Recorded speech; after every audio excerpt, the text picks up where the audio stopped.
show the people how to use the laser light in light painting, and I want to explain the qualities of the laser light and how I came to use it, and how it relates to my own work and the explorations I'm making with the laser light. Why did you decide to use a laser light versus the other flashlight method that you had initially worked on for some time? I was curious about it.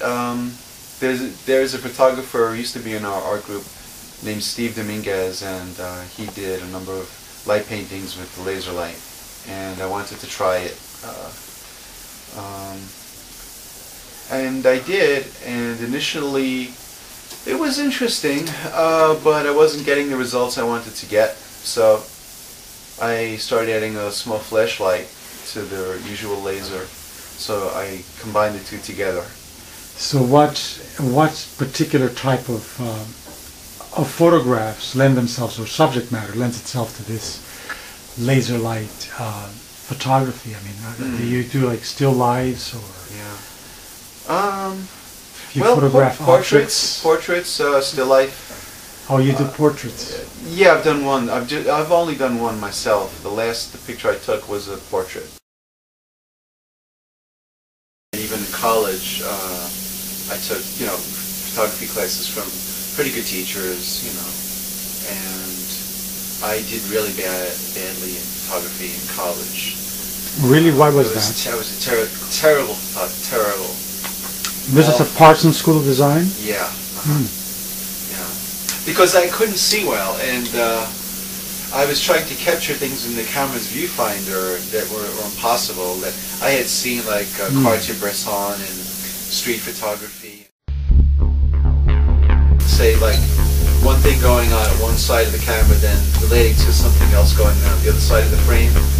I mean, something that you need very, very good peripheral vision to and you capture cannot the capture whole thing. that, right? And what wound up happening with me was I would see something and try to shoot it, and then something else would come into the camera when I wasn't seeing it, and like mess up everything, and it didn't come out good at all. And it never came out the way I wanted it to come out. I see. So you abandoned photography. Yes. And you moved into painting. Painting. Right. I see. And what kind of painting style would you say you use? I gravitated towards expressionistic still life, abstract work, surrealism. This is a small pen light, flashlight. This is a laser pointer. These are the two tools I'm going to be using. Technically what's happening is I'm using a digital camera. It's a Nikon D90. It has autofocus. You'll see when the picture starts, you'll see a flash go off. It doesn't mean it's taking a flash picture. It's just the Sorry, I just banged the camera. The autofocus is focusing on the objects. Okay. The room lights are going to be out. It's going to be pitch dark. These two are only going to be the sources of light here. And the idea involves what isn't here instead of what is here. It's about presence and absence. That's what I was thinking of when I thought of this idea. And how can you depict something that isn't here? That's the theme of the picture. So how do you do that? One way is through symbols. The symbols are very powerful, and I use symbols in my art. And symbols have a lot of meaning for people.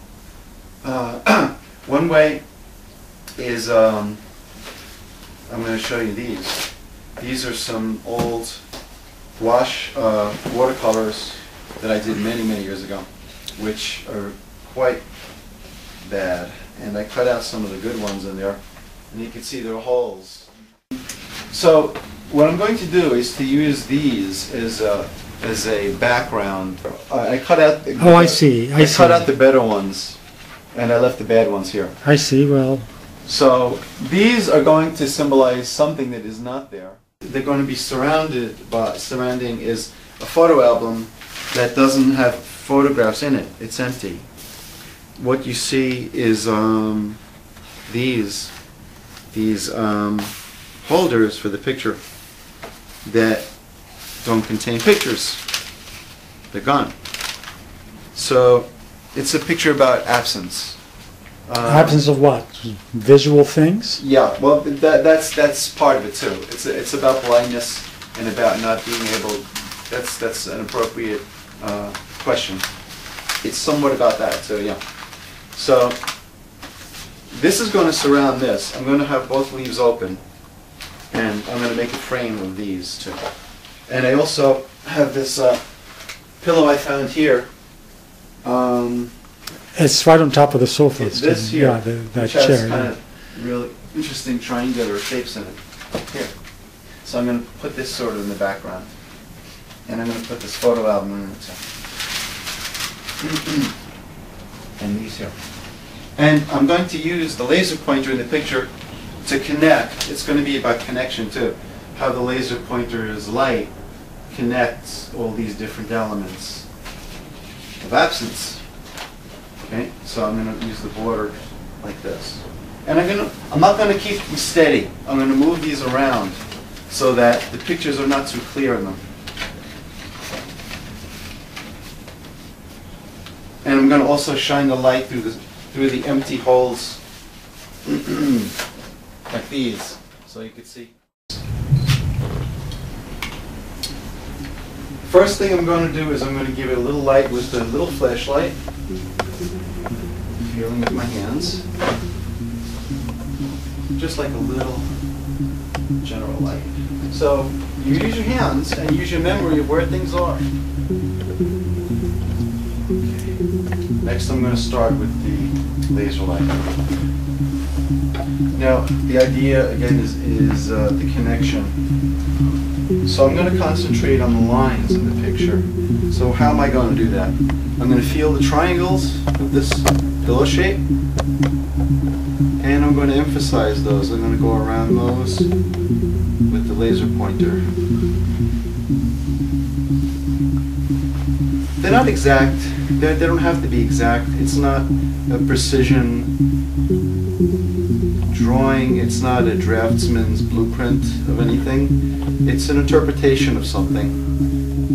It's how I feel about it, what I'm thinking, all kinds of things. How my hand is responding, what kind of gestures my hand is making, if I'm tired, if I have a lot of energy. All those are picked up in the picture with the light. So now I'm in the center part, I feel, where that papery thing was. And here I think my mind says, okay, I'm going to make it very strong. I'm going to make these lines like zooming and very linear, sort of like a pencil scratching and scratching and scratching right down the center. And I'm going to do that with this laser by making a lot of lines in it. Now I feel the edge of the album, and I'm going to go around the edge until I start to feel the little white things that hold the pictures. I feel one here. I'm going to brighten that up. I feel another one here. I'm going to brighten that one up. I'm going to feel around more. I feel this one. I'm going to brighten that. And I'm going to draw a line between them to like outline where the picture used to be. It doesn't have to be exact. Again, it's not a Xerox duplication of something. It's like a drawing or sketch of something, an interpretation. And I'm going to do some lines at the edge where the papery part of the leaves are. It's a black pages, so the lines won't show. I guess I don't really know what it'll look like, but I guess it'll be kind of dark light down there, dark lines. Because every paper, every texture is going to look different. So what is that a representation of? A past history? Yeah. It's that. It is that. It is. So what pictures were in that? This was my sister's photo album. And your sister passed away. Yes, my sister has passed away. So this used to be her album. So I'm giving it some new artistic life and bringing it back in an art form. And I think my sister would really like that. And I'm making some squares with the lines, maybe where the pictures used to be. I don't know, I'm not sure. Alright, I think I did enough light on that. I'm going to go back up, do a little more lighting. This triangle thing. Now I'm going to start turning my attention to the frame that's around it. Remember those pictures, those gouache pictures that I cut out? I'm going to start to light those now. I feel with my hands. I can actually feel, you know what's funny? I feel where the picture is, because it's strange, because I didn't think I could do that, but my fingers feel the paint, and I can feel the difference between the paper and the paint with my fingers, not my eyes, so it's different. So I'm going to like trace the outline of the page, and now I'm going to take my little flashlight. I have so much junk in my pocket. I can't find it. I can't. Okay, so I'm going to just light up a little part of the picture here. No, that was too white. I didn't like that. I can't find a picture now to light up, so I'm going to skip that because I can't find one. Oh, I feel one here. There's one there. Okay, light up a little bit. Okay. Same here. Okay, now I feel the other one. Okay, I feel the edge of this here. I'm going to light this kind of bright. I'm going to light this a little bit of light. Remember I said I was going to light from the back, the square? Yes. Drop that. Hold on. Now, one thing, I don't want to get in the way when I'm lighting, and when you're lighting your picture, when you do it, try not to get in the way of the camera and the flashlight, because it won't show up if you do that. So you always try to get to the side of it when you're lighting. So here's the edge of the paper here, and I'm going to move it around a little bit so it's not that clear. Okay. See, I'm going to light even the paper from behind. See the flashlight? This is behind the paper now. That's going to give it a different type of a light, a different look. That's going to give it a different look, that little square in there. Now I'm going to take the laser light again. Remember, this is a combination of the flashlight and the laser light. So it's using the two different types. And I'm going to go over it, the whole thing, with some streaks. Long streaks. Like scratches. Kind of almost like it was being clawed or torn slightly or jagged, or some kind of scratching was going on in the whole picture. And this also unifies it too. It brings everything together with the same sort of light. And I think that's about it.